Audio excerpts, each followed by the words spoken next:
mid-cap space, and it's Uflex. That's the company that we're going to be interacting with today. We have Mr. Sumeet Kumar, the Executive Vice President Finance at Uflex Limited, joining us on the show. Of course, the broader peg of the conversation is going to be the earnings, but more importantly, we're also going to be focusing on the outlook.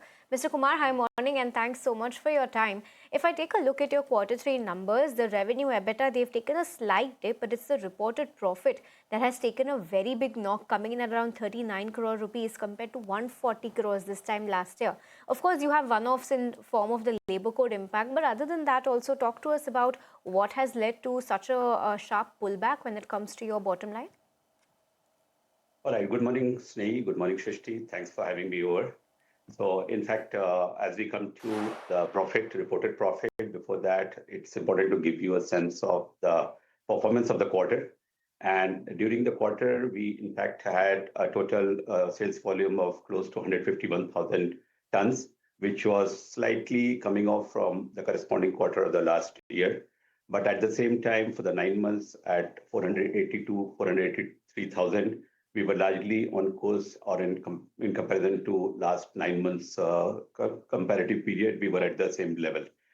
Now, during the period, we had an EBITDA margin expansion of 200 basis points. So for the quarter or the previous quarter, Q2, we had an EBITDA improvement. And at the same time, coming back to the reported profit after tax, we had the impact, as you rightly pointed out, of the one-time provision due to the labor laws consolidation into one, which was close to about 125 million rupees. And at the same time, in the Q3 of last year, we had an exchange gain of 200 million, which was not there. So when you compare the two, largely if you account for that, it's a performance which is lower, but not so significantly as compared to the Q3 of the last year. All right, good to know that. Mr. Kumar, hi, morning. This is Shrishti also joining in. So it did help us understand the factors behind the Q3 performance, but believe that the full year guidance for your EBITDA stood at 1,800 to 1,850 crores. That we know the latest figure, with almost 1,200 crores of EBITDA that has been achieved in the first 9 months of this fiscal year. Are you confident of getting that 600 crores of EBITDA just in Q4? And the other part is with respect to the higher input cost prices. Do you believe that the company will be able to manage this sort of a pressure that we have seen already in your financial performance?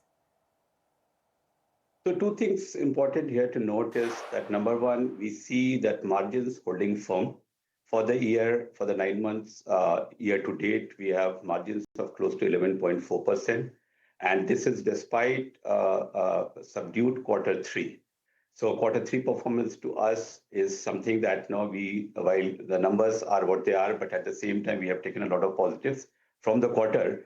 And we are confident that if we are holding at 11.4% margin for the 9 months year to date, and with the Q4 looking much better, we definitely expect the margins to improve and be in the range of 11.5% or thereabout or slightly up. And at the same time, the outlook that we see is that during the quarter, we have witnessed with this easing of the tariff-related uncertainties and import price pressure, which was reflecting on the volumes, both sales here and overseas in many non-US markets. That kind of stabilizing now will hold us good even for the packaging films.